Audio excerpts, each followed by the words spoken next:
to see you all. I'm so glad to meet you. Almost everybody here except Sam, I do not know. But thank you, y'all, for joining us. CB, I do have a channel. Yes. Alrighty. We can just go. Thank you guys for joining me. This is like my first stream ever. So I've co-hosted some of Sam's streams, and he invited me to do one for myself. Hello, hey, hi. Alrighty, why don't we go ahead and get ourselves introduced? We'll start with Kat. As I have stated every time, I'm bad at introductions. Hi, I'm Kat. I do things, or I try to do things. I'm the main person that maintains the AuthorTube and Writing Playlist spreadsheet. Why I named it that long thing, I don't know. But it's basically acts like the first page of it is a list of all of the AuthorTubers that I was able to find, and I'm adding to it all the time. I think we're over like 450 AuthorTubers on there now. Shit. I want to say it's even more than that. I'd have to double check. But then the tabs after it are every day. I need to add December to it. But also, some of y'all are crazy, and some of you are streaming like every day in November. Let me know how your sanity goes. Not me. Alright, well, do you want to say what you write also? I primarily write urban fantasy. As I told you earlier, I probably couldn't write contemporary if I was held at gunpoint, because everything will somehow end up with magic in it. Yeah, honestly, same. I appreciate that. All right, Mars. Oh, okay, I'll go next. I'm Mars. My YouTube channel is somberhoney books, where I post content about reading, writing, and other shenanigans. I wrote this book that I published earlier this year. It's called Revelry in the Dark, and it is a new adult dark academia mystery, and it's on sale right now, so you can get the ebook for 99 cents, and I'm very excited that people are reading it and enjoying it. I am working on another dark academia for NaNoWriMo, and I'm very excited for that, but today I'm not actually doing any more writing because I've done all of my goals for the weekend relay already, so I will be reading for this stream.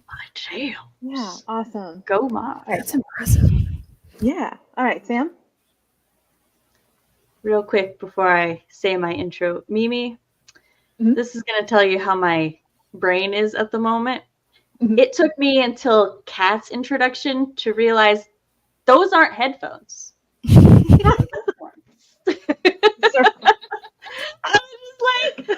was like, new headphones. And then I'm like, wait a sec. Hi, I'm writing mom, Samantha, Nasset.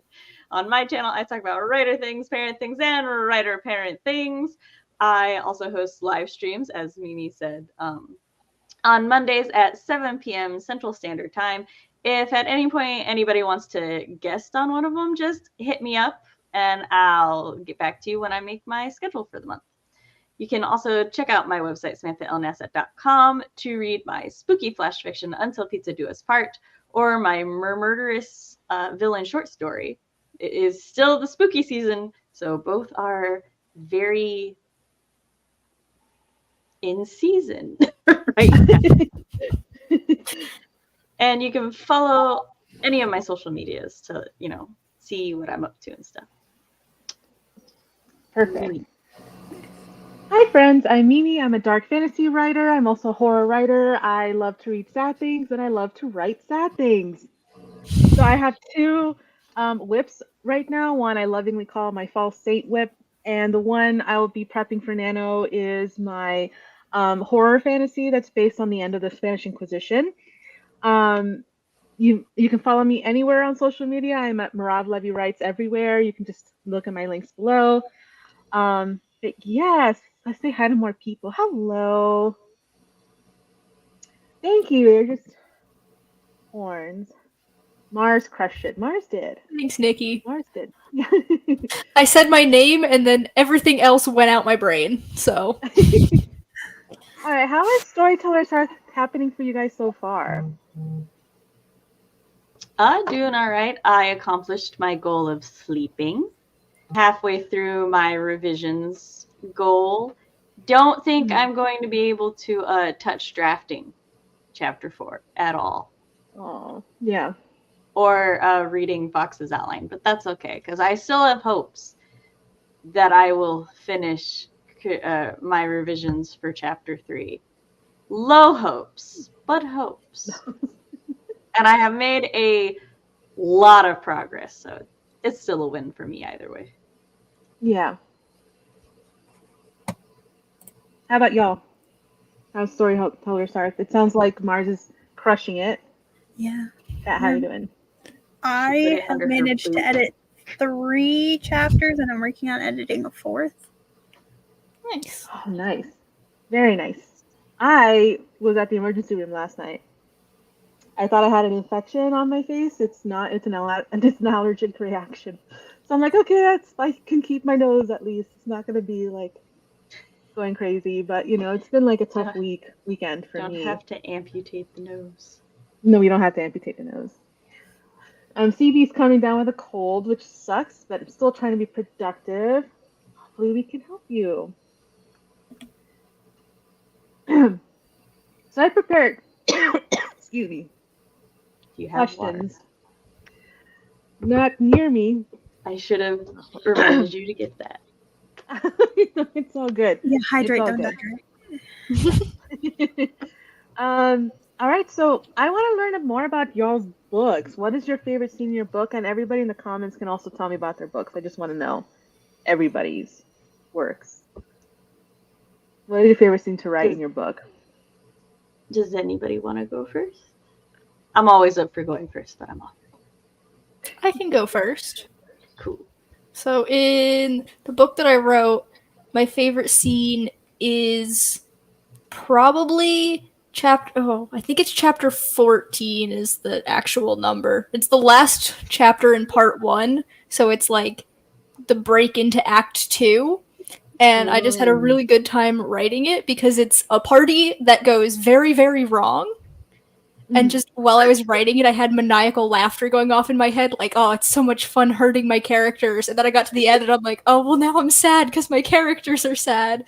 But it's a chapter that has made at least 3 of my friends cry. So I think that makes it a good one. That's so satisfying. I mean, you made somebody feel something, When so yeah. You see your friends' tears go down their face. Yes, child. Are you streaming? Yeah, I'm streaming. Mine isn't like one scene. It's like a sequence of scenes right at the end of my book. But my favorite portion is when my main character actually loses control of her powers. Ooh, yeah. And some of my friends, I sent them like snippets of it, and they're like, "Ma'am, I'm gonna need this like visually." I'm like, I can't do that.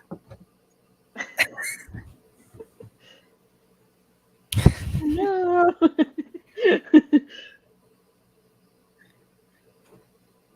She came over. She came over to wave at Tia Mimi, and she said she really likes your horns.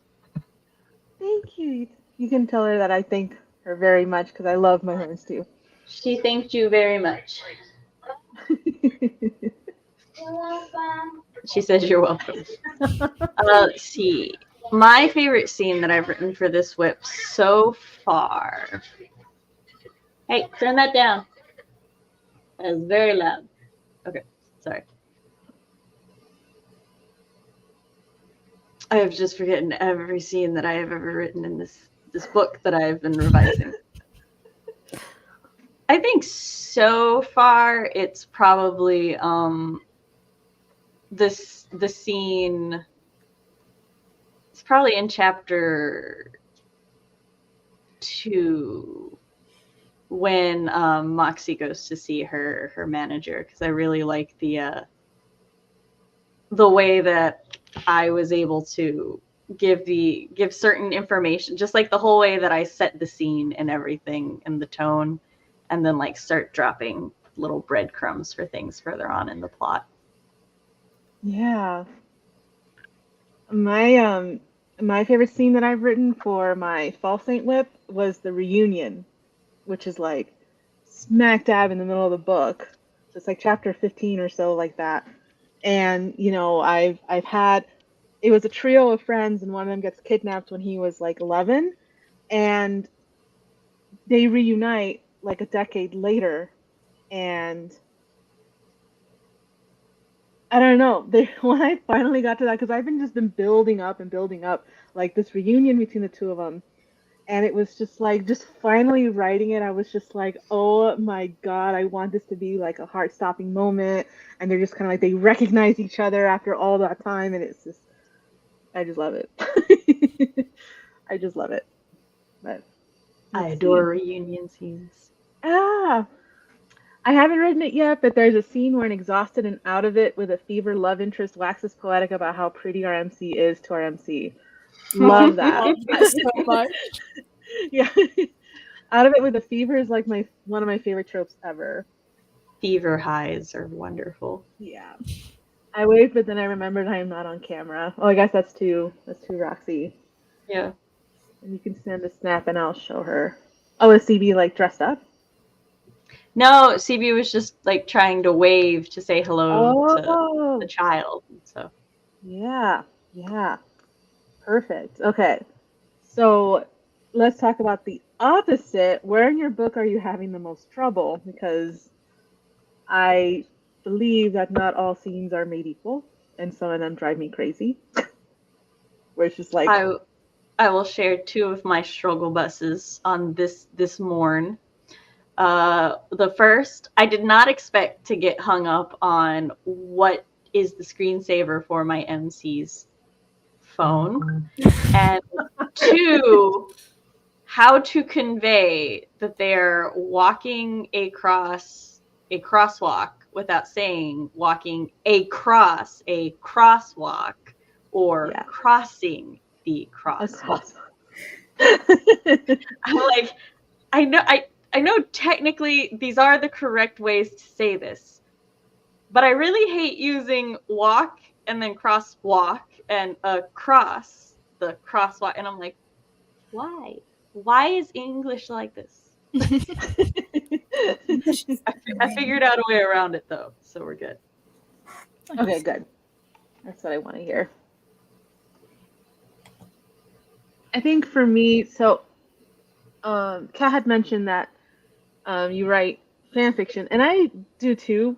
And I find fan fiction so much easier because I don't have to sit there and like establish the rules. They're already been established, But when I write my original work and I have to think up the lore and I have to introduce people and I have to introduce why they're relevant, and like writing that in prose, I always get very worried that I'm like slowing down the pacing or boring the reader.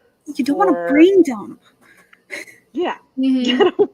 Exactly. I don't want to like just exposition dump everything, and I try not to. I try to weave it into the narrative, and then it's like, but if I put it here, am I just like ruining the pacing? If I put it there, am I just, that is just it.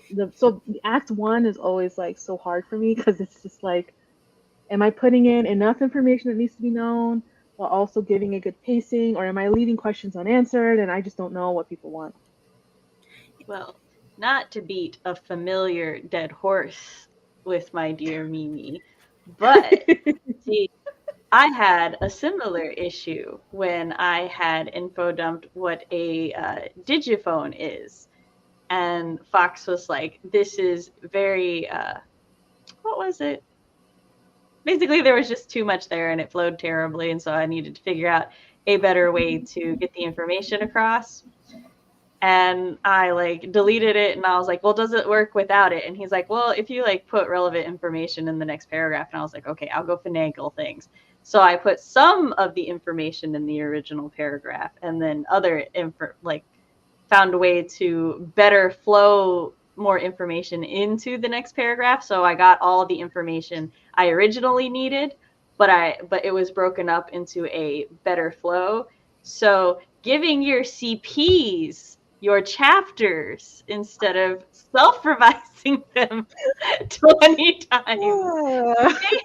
With this. I know. I know. That is Sam and I are CPs. For and those, I was gonna say, for those who don't know, me, ICP. I know, it's so hard. I find it difficult to share when I just want it to be as good as possible before I send it to a CP.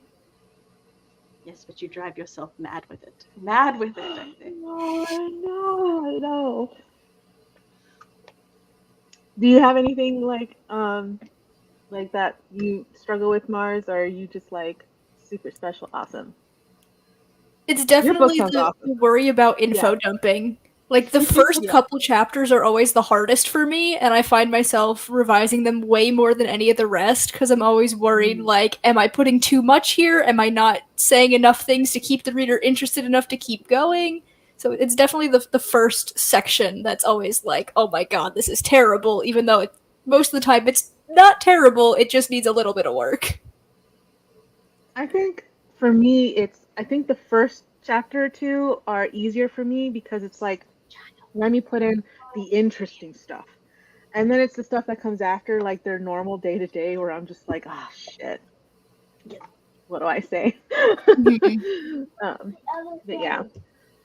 CB says, how to make the villain's motivation clear without having him give a villain monologue. Okay, but I'm a big fan of a villain monologue, so sometimes you just gotta let him talk. It can be very nice. Yeah, true. Love fanfic. Yeah, I had to try very hard not to just go in the chat and type, you have them twirl their mustache while I think of the monologue. Because I love me a good villain monologue. I actually get mildly salty when media will criticize a villain monologue, like within the story. They were like, oh, like they make fun of it a little bit, and I'm like, yeah. But people love to talk about themselves. It's a realistic thing. But I do appreciate when media cuts a villain off in the middle of their monologue. I'm like, see, that's what I feel is the better solution or middle ground. Because it's realistic and believable that they would monologue. It's also realistic and believable that somebody would stop them, that they wouldn't listen to the whole thing. So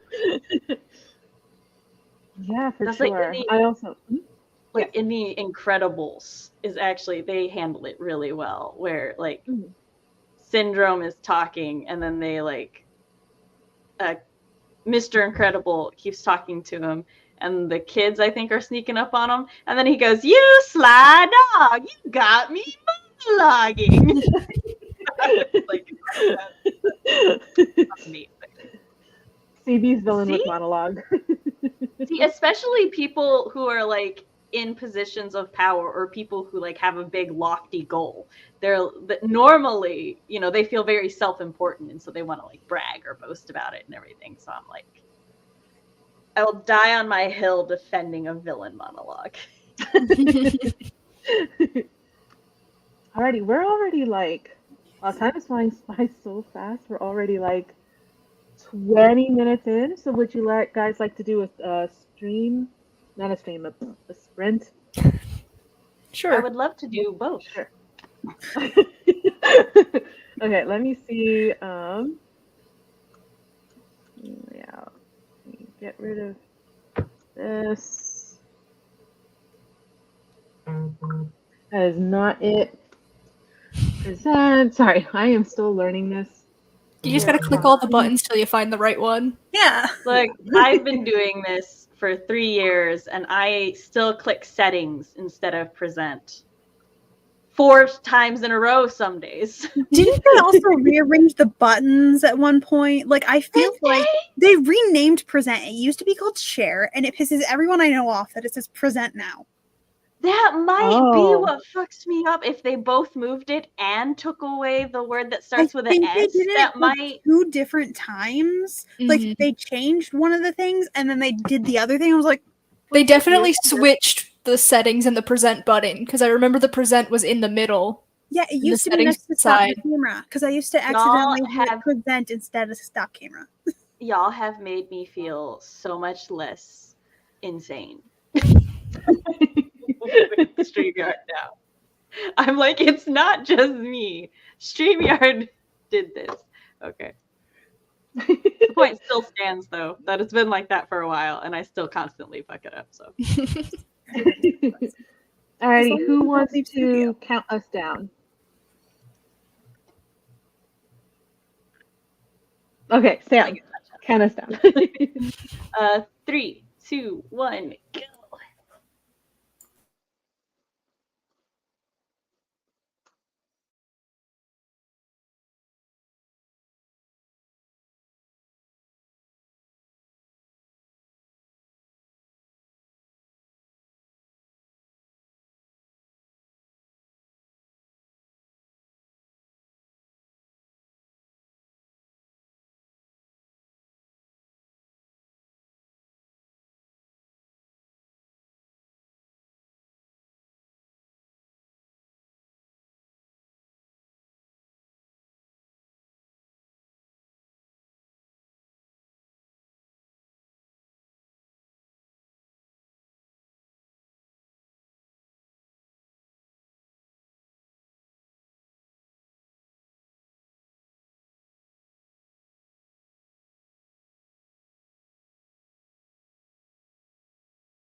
And we're back.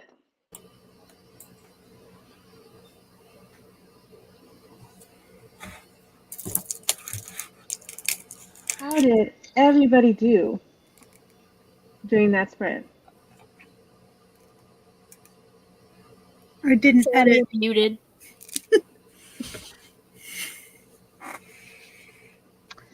I'm on page 9 out of 16. I did a couple more critiques, and now I'm on one where it's like the concept is good, but the wording is weird, and I'm fighting my dyslexia because I'm like, this sounds normal and fine to me, and Fox is like, no. Damn it. No, did you say, what did you say, Kat? I didn't quite catch. Oh, I said I didn't edit.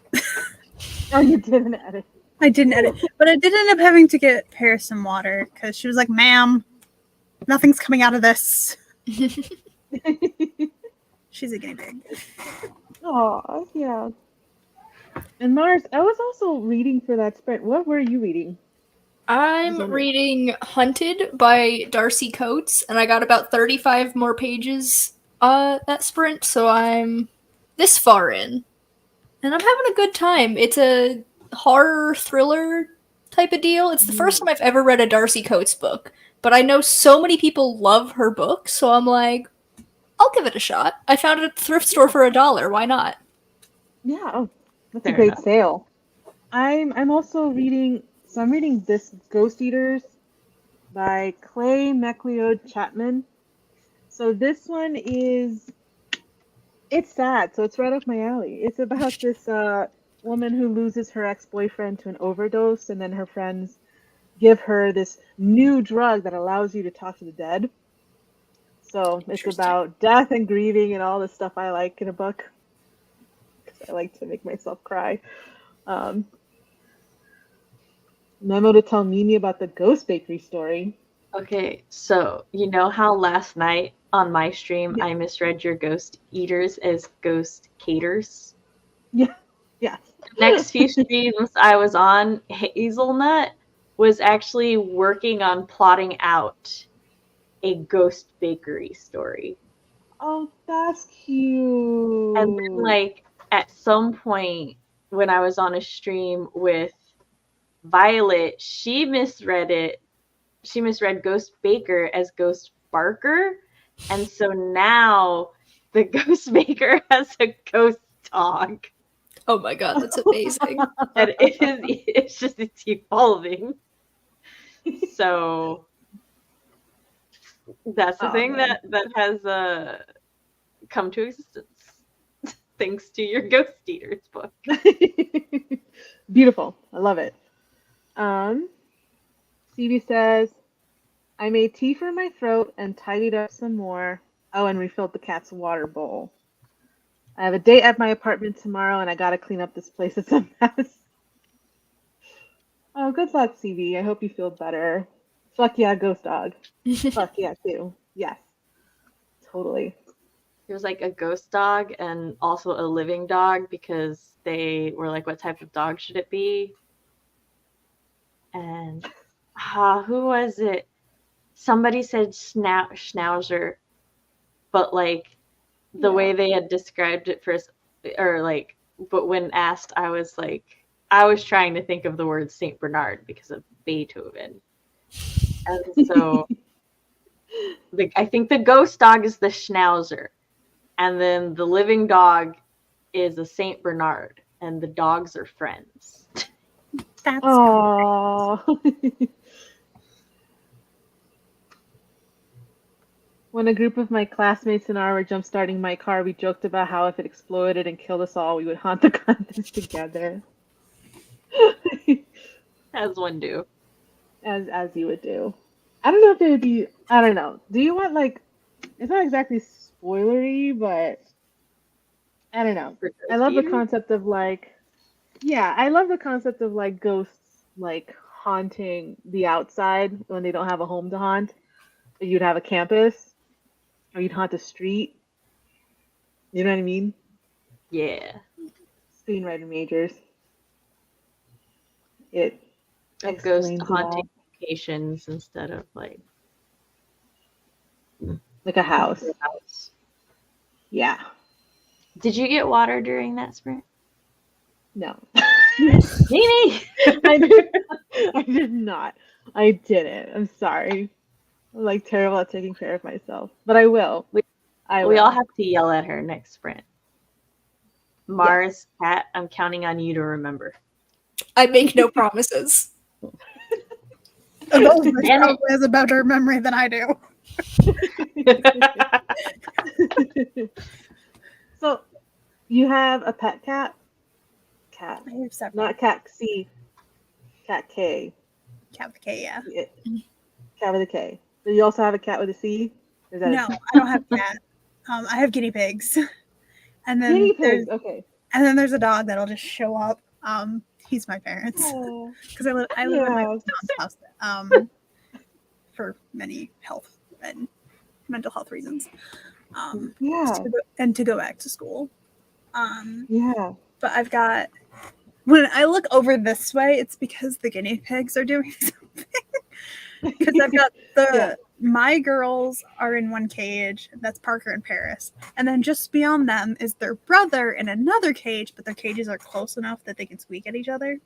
Yeah.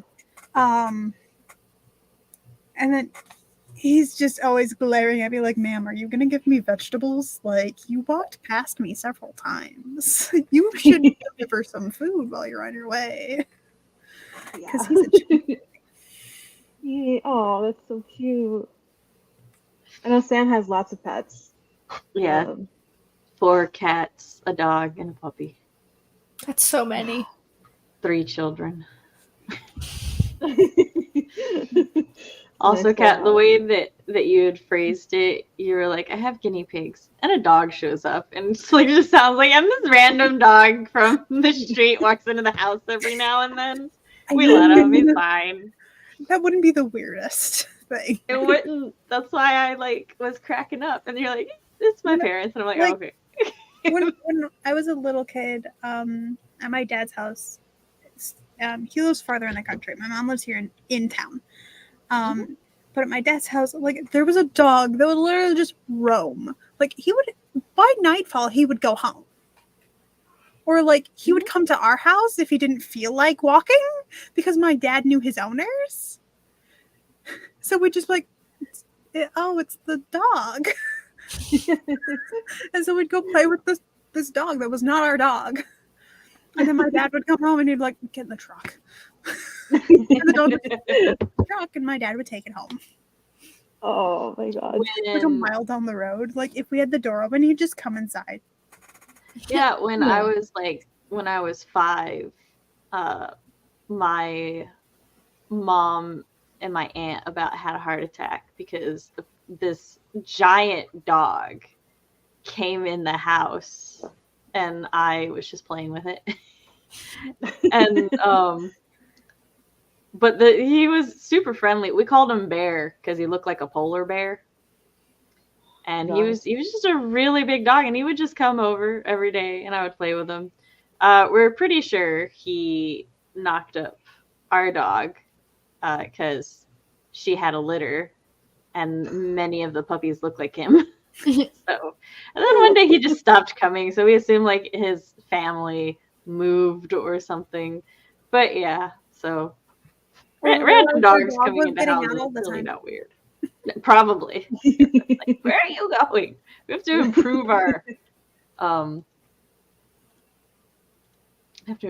our locks, our fence.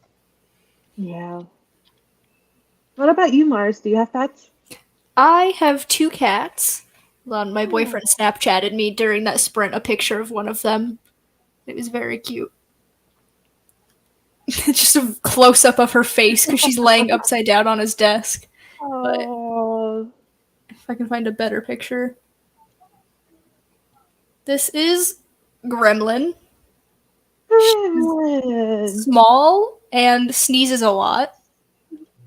Fair enough. Then we have Chloe, who is large and does not like when things are in boxes because she likes to sit in the boxes. So if we have a box of something out, she will empty it and then sit in it. Fair enough. I have shared a picture of what the breed that bear was. Oh my. Wait. Where did you Yes. share this with me? Find simp screen. Oh, wow. Yeah, a great Pyrenees? I think it's Pyres. I don't know. Either way, this is what he looked like a polar bear. Yeah. So fun. Beautiful. It's a beautiful dog. Oh, goodbye. Ah! Sorry, I didn't mean to do that. You're so. fine. I'm To answer so the sorry. question that you had on screen, currently, Oh, yes. Yes, your my favorite character should be one of my MCs. But my favorite character is actually the water boy for the fighting arena that the main character works at. And he's a cheetah shifter. And they call him Chirpy because he squeaks or chirp. Like the way he talks sometimes is he'll be like, "Do you need water?" Because cheetahs chirp. And I was like, and this must be a thing that I do. So I like that a my lot. favorite. I'm so biased Yeah. towards him. I mean, Does my that mean favorite you is also like him? not a main character. My favorite character in my book is Vincent because he's just a snarky, know-it-all kind of guy, but he cares about people. But he's not going to let you know that he cares about you. He's just going to do it from a distance. Yeah. I'll care about you from over here. You stay over there. Not in this work in progress because my brain doesn't like to do one thing at a time. But they're set in the same universe, technically. But I think my favorite character is the main character of another book. But her name is Dinah, and she's a vampire, and she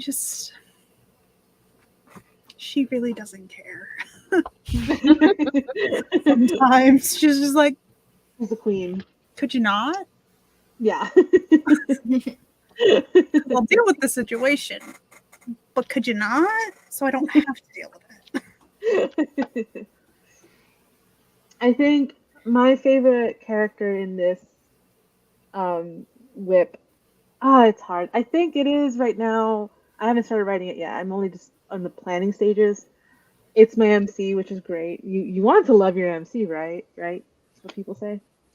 Yes. Right? But yes. Race. He is very skilled, but very like insecure and very just kind of like very eager to prove himself, but then he ends up doing like the wrong things to prove himself. If that makes sense. I don't know. That's just kind of like a dynamic that I'm really excited to delve into. Yeah. Yes. And I also don't believe, and this is from my fan fiction days, because there were certain characters in my fan fiction days that I really hated to write. So is there a character in your whips that you're just like, oh god, I have to add this person in, like I don't get their dialogue right, I don't get anything right with them. It's one of those. Or am I alone? Well, you and I are not in the same boat with this, because if I don't like a character, I just eliminate them and make a character that I do like to serve their purpose. So Who said same was Yeah, if I'm not vibing with the character, I'll either figure out why I'm not vibing with them and fix it, or I'll just be like, okay, you're done. Goodbye. Bye. Okay, but what about if you just hate the character because they're an awful character? Like, they're just an awful person. But See, you I need them to love be writing that. characters that are awful people. I was about to say, I love, like, look, my best friend Fox will be the first person to tell you I have questionable taste in fictional people. So It's better than questionable taste in real people. So I have a banner on my StreamYard that I had forgotten about, and then I was looking at banners to like delete and stuff, and it was like, okay, so hear me out about this stalker comic that I just started reading. And I was like, it could be referring to so many. So I mean, like I said, I'm just not in the same boat, but I do like understand, especially if it's coming from a place of you're stressed about writing the character well. So Yeah. Oh, I just wrote this Which- characters for them to die eventually. That's beside the point.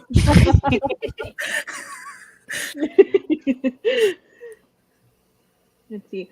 CB says, my fave is low-key the love interest Jason. He's such a good guy. He's very straightforward, and I enjoy that.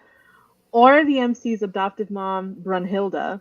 Is that really her name? That's awesome. Brunhilde, So it's a yeah. buff lady with a big sword. That's awesome. me I love Brunhilde. I don't know. It just fills me with like this nostalgia. I love that name. She's an ex-dragon hunter, if I remember correctly. I love her Ooh. already. Yeah. She retired when she adopted the MC. So Yeah. Oh, that's so sweet. That's cool. I love that, CB. I hope you're hearing this. That we're all like showering with you with love. But yeah, for me, like I think the character I'm hating is my own villain. I just don't know. I just haven't found a way for him to click. Like I love interesting villains, and I'm always like anxious about like, is he even interesting enough as a villain, or is he kind of just lame, or is he cliche, or is he throw just him a in the food wit? disposal and make a new one.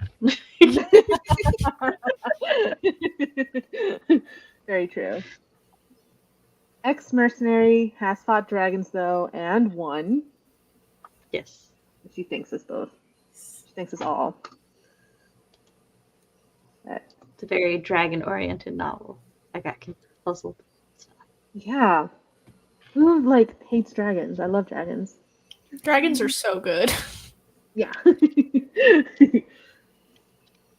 Okay. My next question. What type of scene is your jam? Some scenes, I don't know. Any scene heavy with dialogue. Yeah. Or if I have done something like if I have written something that has crushed the character's soul and I get to write that out. I love writing the angst and anguish. Yeah. Phoebe said that she is also a lesbian. Yeah, Good for her. She loves a fight scene. Oh, fight scenes are good. I like individual fight scenes. I hate big like battle scenes.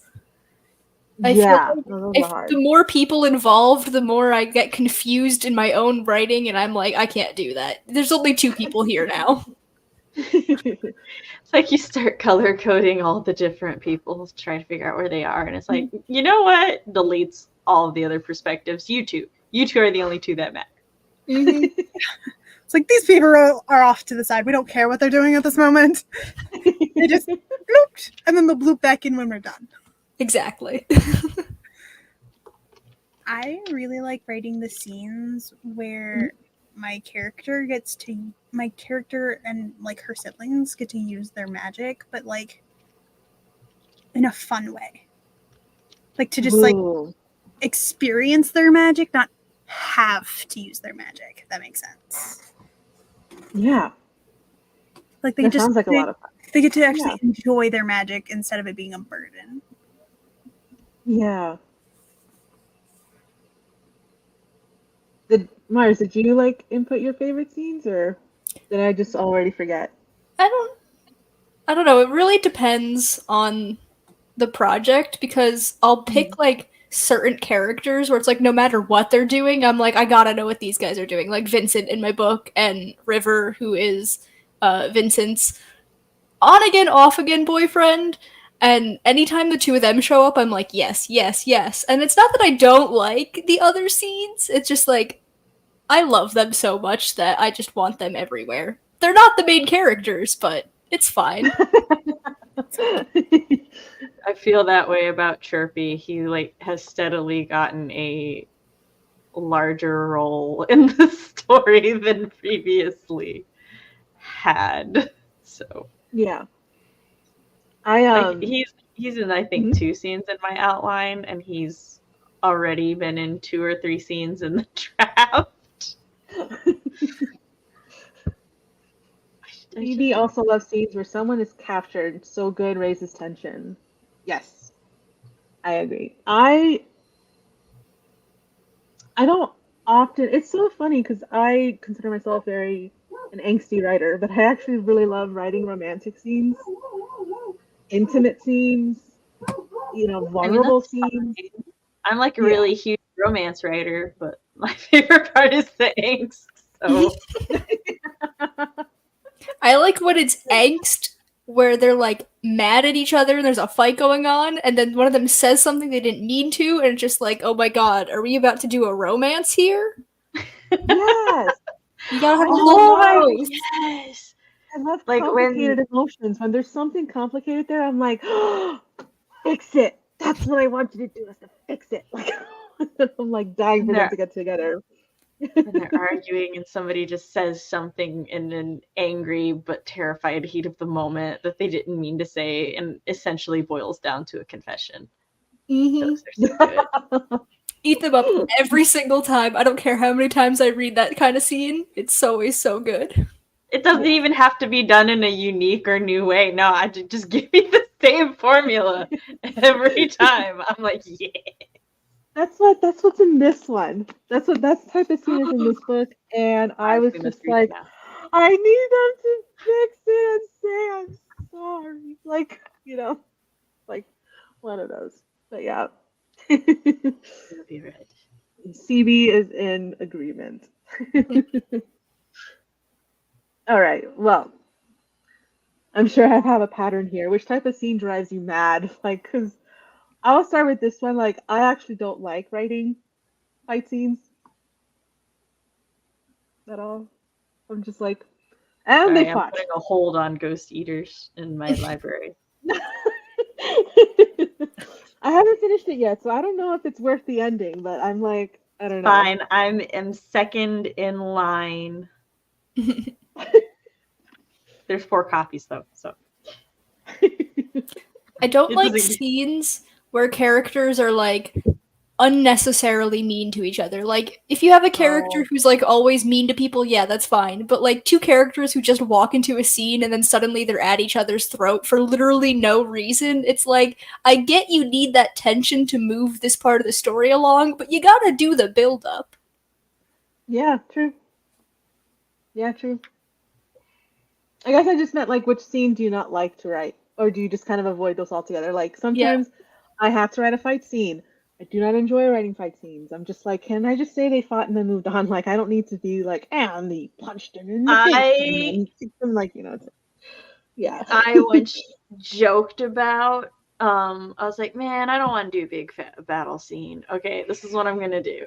I'm going to have my, like, main character pass out and then wake up later. Yeah. Like, pass out during the climactic battle scene and then wake up later. I'm fading to black. My battle scene. There you go. I mean, yes. We can summarize what happened later. It doesn't have to be in it. And I may do that one day if like the POV character is not involved in the battle at all. I'm like, I'm gonna just have somebody info dump it to them in a cohesive manner that's entertaining. I love it. I mean, like, confession, when I read and there's a fight scene, I often skim it or I just skip it all to the end of this fight scene. And I'm like, okay, who died? Who said what? That's all I need to know. But it's hard. Fight scenes are really hard to write. And I hate them, but I like them at the same time. Yeah, I like writing magic fight scenes or hand to magic hand. fight scenes I do like. Boring, like, non-magic fight scenes. Do I have to? My struggle bus scenes at the moment, though, are transition ones. I used to be really good at them. No. I was so bad at them drafting this go around that my alpha critique partner left me a note that was like, Sam, I'm begging of you, write a transition, just somewhere, anywhere. And I'm like, no, crying in my soul. I did. I can Oh, try. I agree with CB Oh. on travel scenes so much. I've started Yeah. getting more and more into isolated settings because then your characters don't have to go anywhere. I just Mars is like, they're never leaving the house now. no. The My entirety of NaNoWriMo the novel that plot. I'm writing takes place in a single house. They leave to go to town a single time. Other than that, they're not leaving this house. I'm not writing a travel scene. So We I can go stock up really on want to stuff. do a story. It might end up being like short clips of the thing, but like that takes place like from the POV of the people who work at like the bookstore or the coffee shop, but they never leave the bookstore. Like the POV never leaves It's there. the NPC. Yes, and then they're just getting like this second hand, like you did what with what? You can do like You fought have who? it be a collection of shorts from various NPCs. That would be great. That like the NPC log. It's like today the like main character came in, and as they were ordering their usual list off a very like What did I? particular coffee order. Sales, It's like they told me Tales about from the this and that. Summoning Scroll is like I gave it a title. Tales from the Summoning Scroll, Ooh. I love that. Yeah. and they're just like, I don't get any of this adventure because I work here. Sometimes I also- think about quitting my job at the coffee store and going out adventuring, but then the group comes in after a particularly harrowing battle. Bloody, bruised, bandages hanging off their arms, and I'm like, being a barista's not so bad. Yeah, maybe the coffee shop is the good idea. CD struggles with the writing of physical intimacy because she hasn't written much of it. Which actually, I love writing physical intimacy. Like, oh my god. For travel scenes, I need them to go long distances. But like going 3 days with nothing happening is weird. That's I what agree. Writing hack. Look up D&D random encounter tables. And it'll be like a list of 100 things that could happen. You just roll some dice, and if you don't like the things that come up, you roll them again. It's a good way to get ideas going. That's what I do whenever I'm stuck in like, they're in a place where things should happen, but I don't know what. I just find a random table that someone has made, and I just do it randomly. But as an adventurer, if someone annoys you, then you can stab them. That is frowned upon in coffee shops.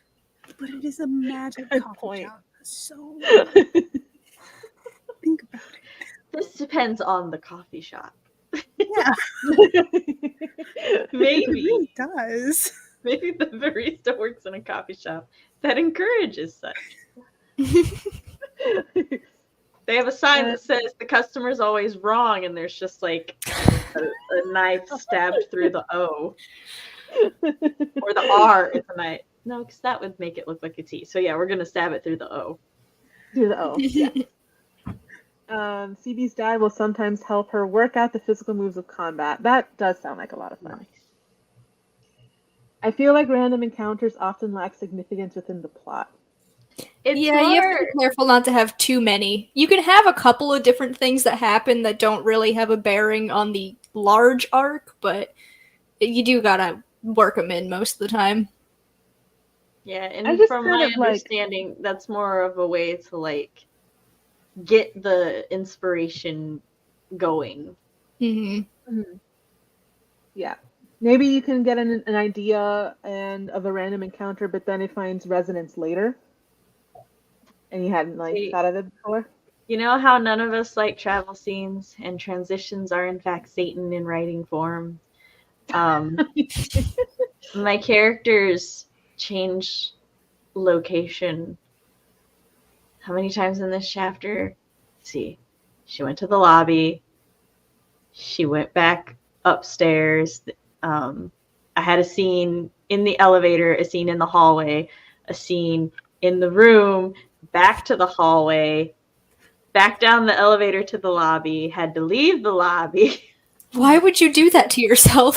They walked down the street, Then they go into a restaurant, they leave the restaurant, they get on a train, and then they finally are settled in a cabin. And like, why would I do this to myself? Because I needed someone to attempt to assassinate the human and for the human to have an anxious moment of badassery. And then, you know, they had to leave that because now they're compromised, but Moxie's hungry. And like, you feed the Jaguar shifter when she's hungry. So You better. I had to get them on the transportation to take them back to the rich girl's house. Ugh. Yeah. Yeah. I like to challenge myself. I do too, and then sometimes I regret it. I guess I'm chill with it for inspiration, but not just for I need something to happen. True. What do you mean by transition scene, Sam? I mean like a scene that moves. Well, not okay. So there's two types of transitions. That one's just a transition, one's a transition scene. The transition scene would be like just a whole scene dedicated to moving the characters, and then there's just a regular transition that is moving one scene to the next scene to like connect them. I'm referring to both. I'm really good at moving the character. Now you want me to connect things. That's a whole nother story. I know I've been a huge fan of the Fade to Black lately, where I'm just like, do I need to tell them that morning came? I'll just write morning came and then move on, and there we go. Tell me something I don't know about your writing. And everyone's like, whoa. Tell me something about my writing.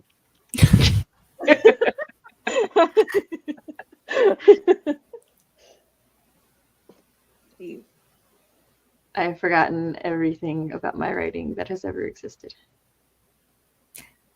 I mean, I recently realized that I really like school settings, and I went through my like gigantic list of ideas, and I have like 15 books worth of stuff that just all takes place at schools. And it's like a bunch of stuff. So like there's contemporary, there's sci-fi, there's fantasy. I just keep setting things at schools and I don't know why. I mean, it's an easy location. It is. It's a great location. So much can happen in this school. All the drama. Wait. Okay, so I feel like this is a thing that you know, that I am good at character voice. However, Yes. the additional details that Fox has added, you'll see. He said, your writing is good at character voice, enough so that I can read a plot I give no shits about or a genre I dislike and still have a good time. And that is the thing about your writing. That's awesome. I love that. You don't care if Rochelle dies or not? How rude, Fox. That's my plot. Stevie says, same Sam. Okay. My bad writing habit is knocking out a character using the POV character or location shift or a time skip. That's valid. So like, that is. I think my bad writing habit is I just like, Stevie promises she's working on it. My bad writing habit is I like in trying to get characters doing things while they're talking. I have like they're always doing something with their hands, so I repeated hands like I don't know 700 times in my manuscript, and I'm like everybody's hands is doing something, you know, because I need them to do things while they're talking. And nobody knows. A lot of head injuries in my writing. Yeah. Hands everywhere. Or a healer. Let me see.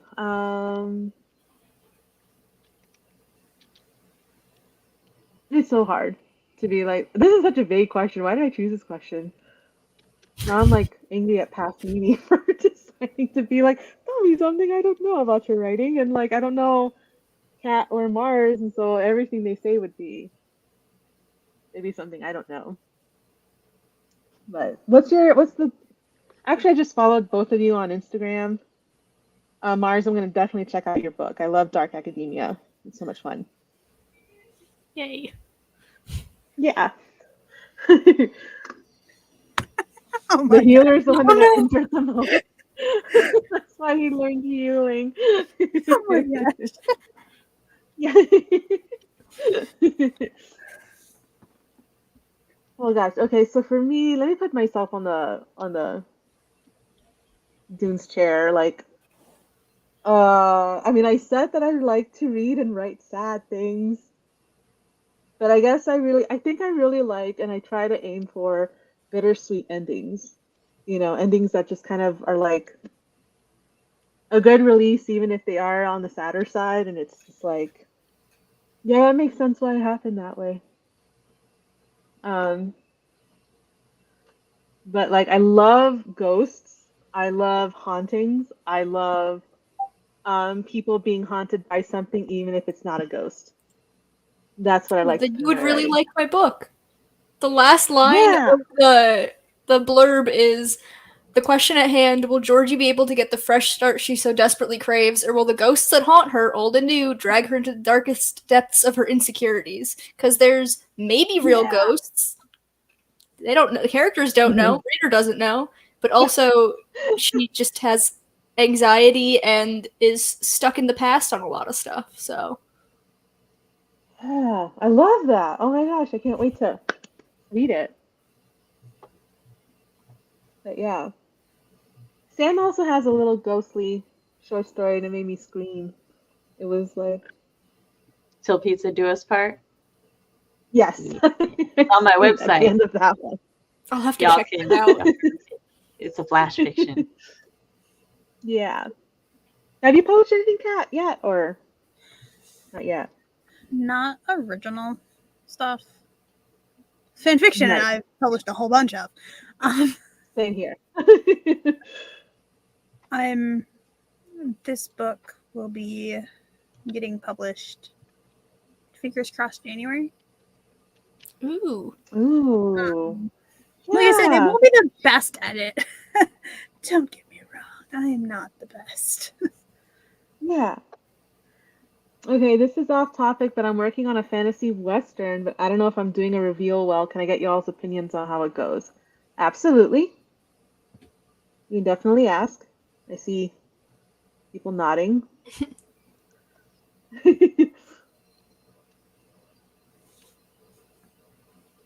Fantasy western. That's not. Mhm. That's not something I hear of often. She already It's really she cool. already knows my opinions on this assignment, so yeah, ask the people. Oh, okay.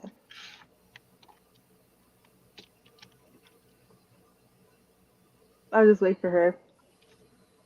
Type. I am still hungry. Oh my gosh. This is what happens when I stream on my lunch break. I'm on Mountain Standard Time, so it's like 2:20 where I'm at. Meanwhile, I'm over here thinking about what I'm gonna make for dinner after the stream. Yeah, my stepdad literally just asked me about, like, somebody's gonna have to think of something to make for dinner with hamburgers, because if he had his way, we would eat nothing but hamburgers. Yum.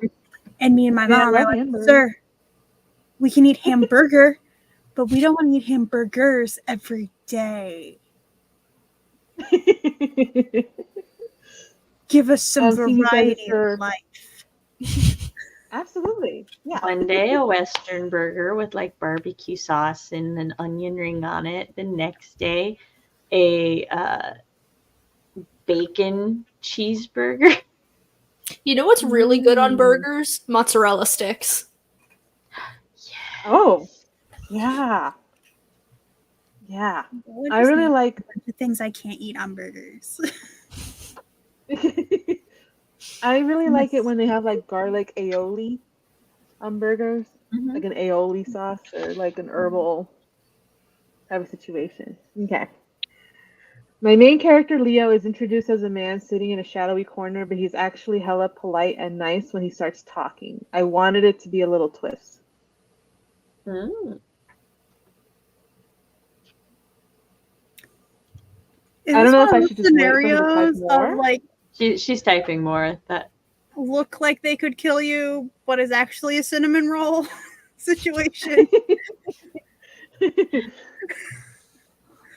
So a kid comes into the saloon begging for help, and they kind of give this whole speech that is way too much info in it, boiling down to their mom is taken by bandits and they need help. Aww. Is Leo gonna step up and be like, I will help? I will help you? I hope so. I want to like Leo, he better.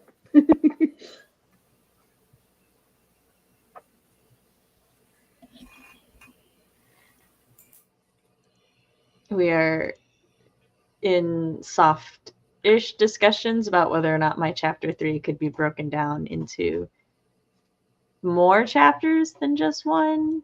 Oh. I've been informed that it could be broken down into 2 or 3, and I'm like, I don't think so, because like at least the way that I write chapters, it's the chapter like needs to serve a purpose, or it needs to do a specific thing. And the purpose of this chapter was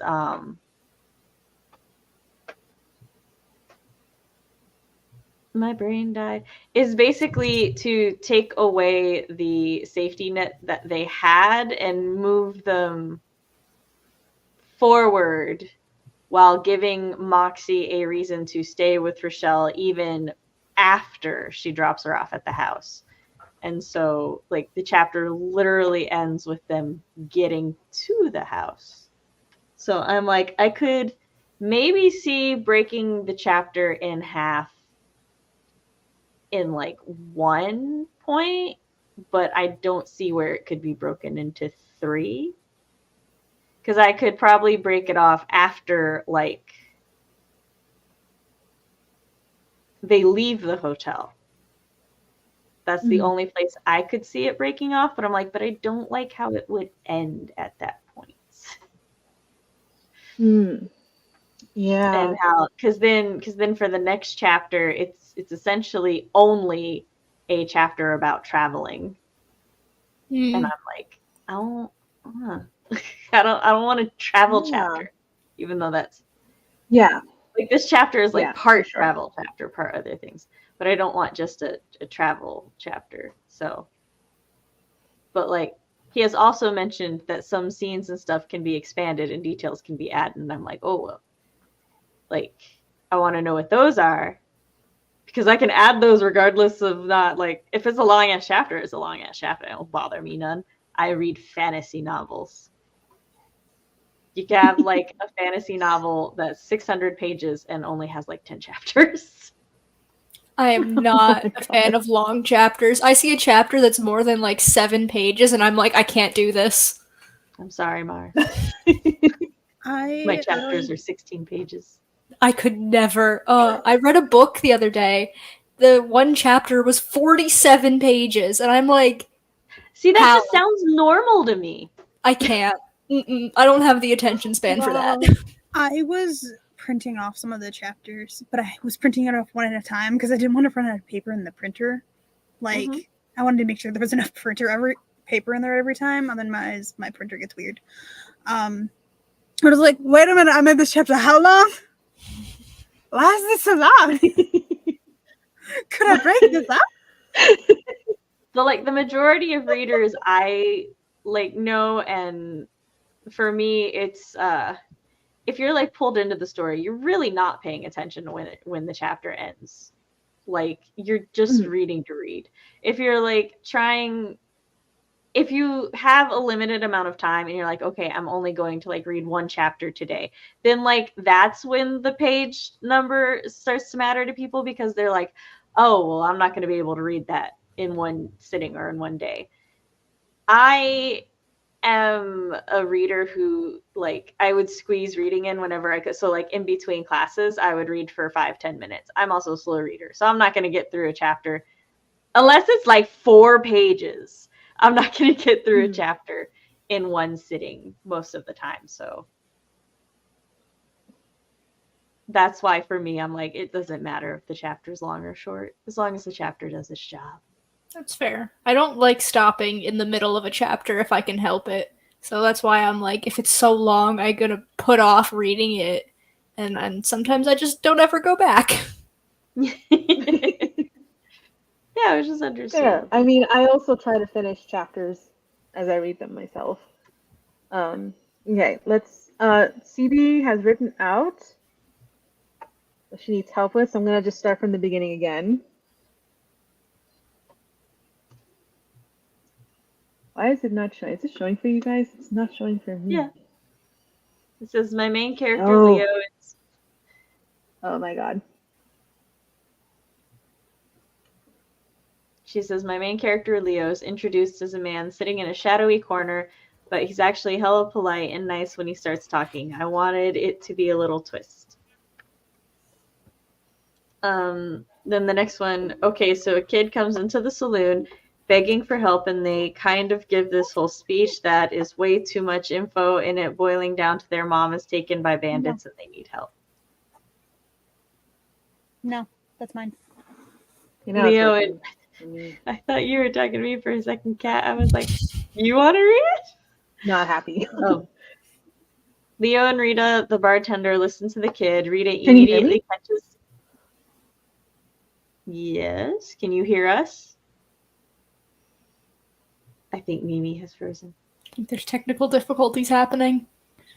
Bingo square!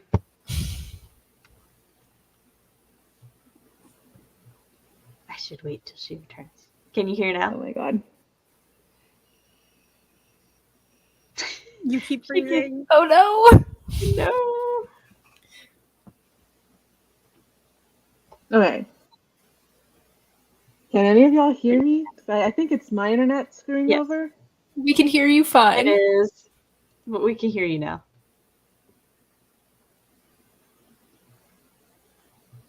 Oh my gosh. Ah! So, I think it's my internet. I think it's my own internet bugging up.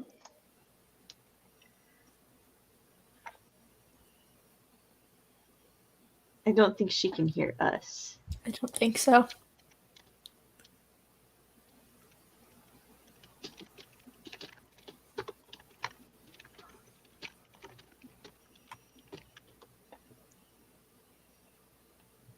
Okay, now can y'all hear me?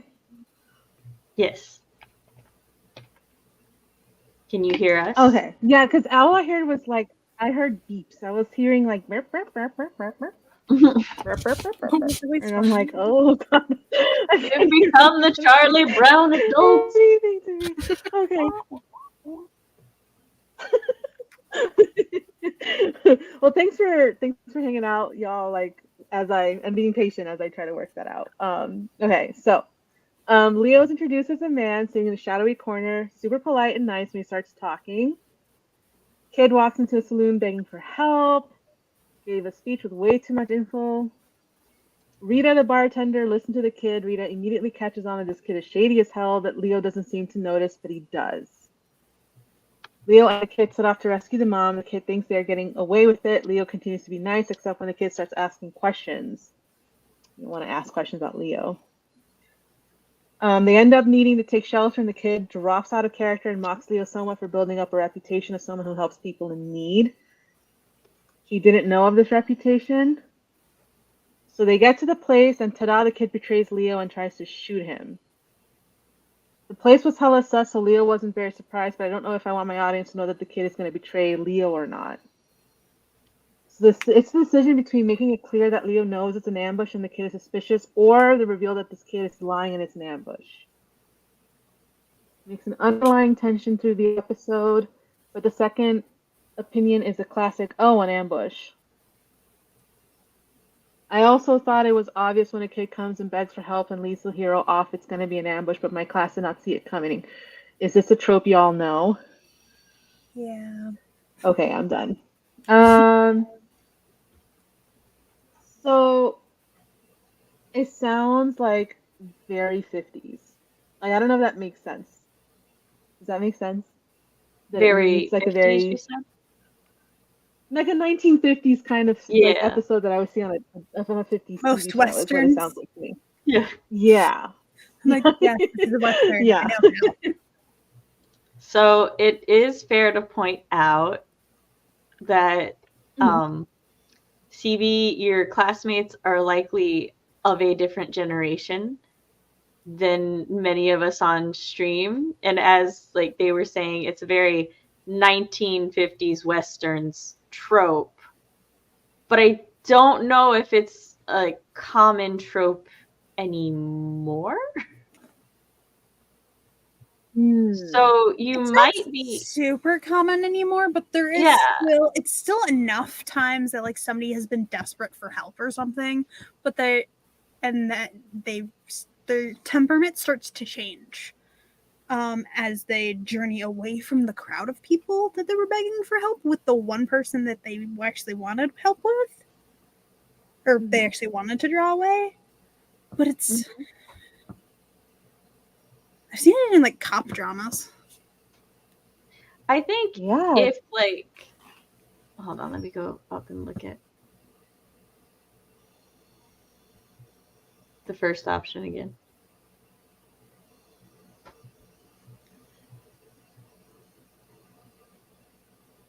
I think I think for me it's less about like the trope itself as to how you want to portray your like main character. Like, do you want to portray your main character as like being kind of oh, my words are failing me, like streetwise but still kind-hearted, willing to like risk an ambush to try to help somebody who might be in need? Or do you want viewers to like perceive them as like naive or like gullible? I think is the two impressions that would come up. I do have a question. Who's the POV of this? Is it takes place of the POV from the child or from Leo? It's a anime, like a plot episode for anime. Yes, plot episode of the TV show. Yeah, but so I think it would be more of a outside perspective. So either could be feasibly done. He's hella smart, but he's also naive. Well, yeah, but like, what do you want the viewer to assume? Oh, following Leo mostly. Do you want the viewer to assume that he's quick-witted and naive, or do you want the viewer to just assume that he's gullible? Yeah, because a way that you could make it seem like he's quick-witted is he could have like a moment with the bartender, like acknowledging that they're both recognizing something, but in a way that others would not even notice. Yeah. I would like, I feel like there's like different ways to, I don't want the viewer to think he's dumb. I mean, like, is there and I would go with the first one. That they don't see it coming. I feel like is there a possibility to write a scene between Leo and Rita where Rita's just like something suspicious and maybe Leo's like, maybe Leo agrees something suspicious with it, but he's probably thinking that there's something that's like I'm just trying to, I guess, be compassionate. I'm just trying to think about like, if this kid is seriously trying to hurt Leo, that means that this kid seems embroiled in something much bigger than he is, and he doesn't really have that much control over his own actions. He's probably told to do something harmful like that. And maybe Leo maybe assumes that, or maybe assumes that this kid is in a different type of trouble than he's saying that he is. I don't know if I'm making sense. Does that make sense? Or am I not making sense? I think I get it, what you're saying. Like, Yeah. Leo doesn't believe that the kid really needs help finding his mom, but he still thinks the kid is in trouble. So, like, he knows that it's going to be an ambush situation, but he still wants to help the kid. Yes. Yes, that's exactly what I was trying to articulate. Thank you. What about a scene where Rita points out suspicious, but Leo brings up what happens if the kid is telling the truth? Yeah. That's also one. Also, sometimes in those scenarios, the person who's begging for help needs help in a different way. Yes. Like they've been coerced into doing this. Yeah. Yeah. Definitely trying to help the kid out of whatever danger is making them lie. Yes, for sure. And I think, if you want neat things, guys. Yeah, for sure. I think if you want Leo to come across as smart, he probably should be privy to that possibility. And then I'll probably get the impression of like, oh wow, Leo thinks about others. What a neat guy.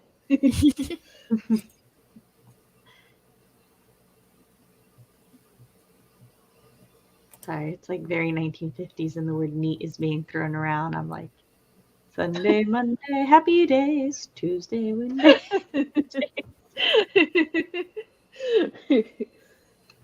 All right. I do have like a sprint planned, but we also have like exactly 22 minutes of this stream left. You're You guys actually want a to shorten it social to... stream, so you can go to like up to 3 hours.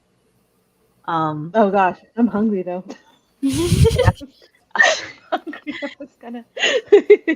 I don't know that my butt is gonna last that long. Yeah. That was My more stomach just can. Hey, to let you know. you not said to we stress. only had to do at least one sprint. Which we did. Do the one In sprint. the rules, you only said you had to do one sprint. I was just saying so she doesn't have to stress about if we go over. That's all. We can still do a short sprint. Okay. So did you guys want to go into another 20-minute sprint and then we wrap up? The kid's a little shit, so they won't accept help, but it would be a running theme of Leo trying to help them when they don't want help. I love Leo already. Leo sounds like such a neat guy. Yes, we can do a 20-minute sprint and then we can wrap up if that sounds good. Sure. 4 thumbs up. Perfect. Alrighty, let me get I do not have the muscle memory for this. It's fine. My muscle memory betrayed me, apparently. Alrighty. Who wants to count us down? I get lots of stares, so I'll count us down. No, we're all good. I can count us down. Alrighty. 3, 2, 1, go.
Hello, hello. Hello. How is everybody? How did everybody do that sprint? I did all right. I just read Nice. another 30 or so pages. Nice. I went into the kitchen to grab something to eat, and then I scared my cat because of the horns. Oh. For What are you doing, Aloe. Trip? Yeah. I went upstairs to talk to my mom. Oh, nice. Yeah. Nice. That's a nice end of Storyteller's Hearth type of stream, right? Just being all chill vibes and stuff. Well, I think we are on time. So would you guys like to give your outros? CB, walk through the rain, put my laundry in the wash. Oh, it's snowing here, actually.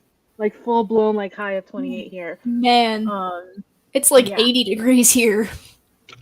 Where is here? I live in Philadelphia. Really? And it's 80 there? Mm-hmm.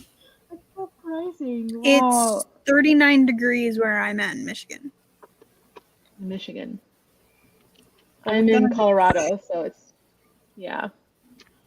We got our first snow of the season. Yeah. It's Alrighty, raining. how about we all do? Oh, it's raining. Yeah, that's right. It's raining. Yeah, he told me. Still raining, huh? Yep. Yeah.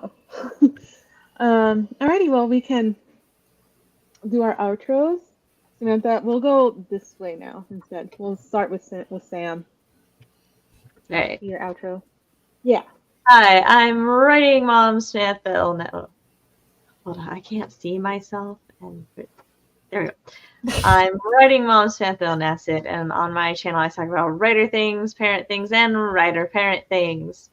I also host streams similar to this on Mondays at 7 p.m. Central Standard Time. Monday, which is tomorrow, we will be talking about horror media, the kinds that we like and that we don't like and all that. It's going to be a good time. I'm doing my outro.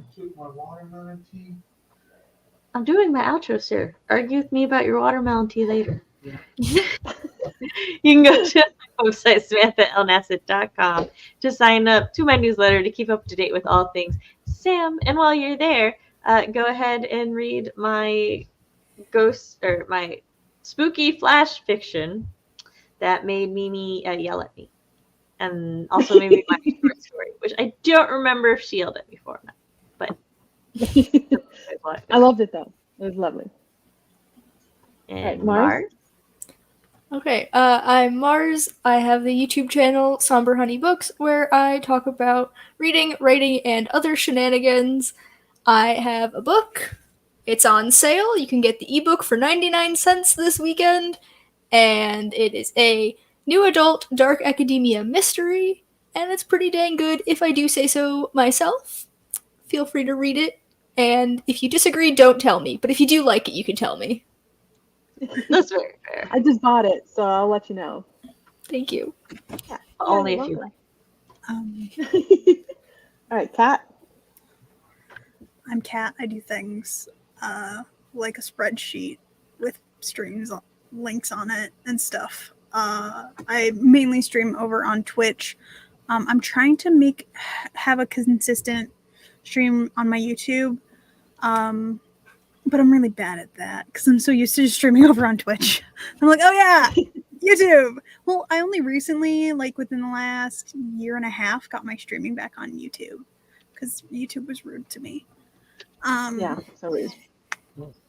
So on Wednesday, I'm going to be attempting a 10K day, streaming all day on my Twitch.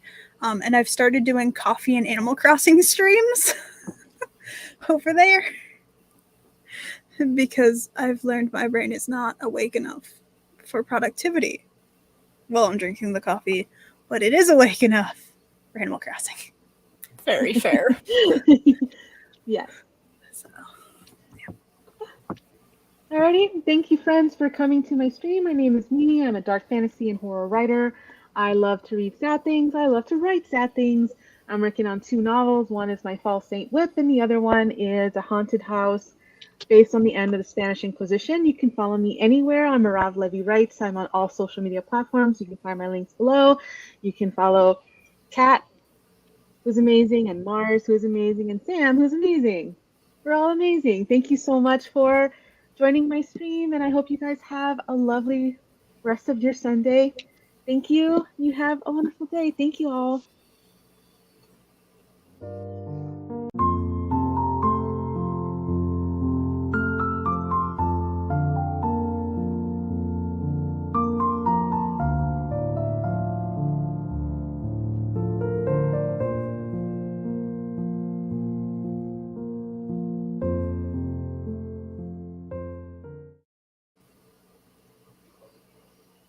Did you hit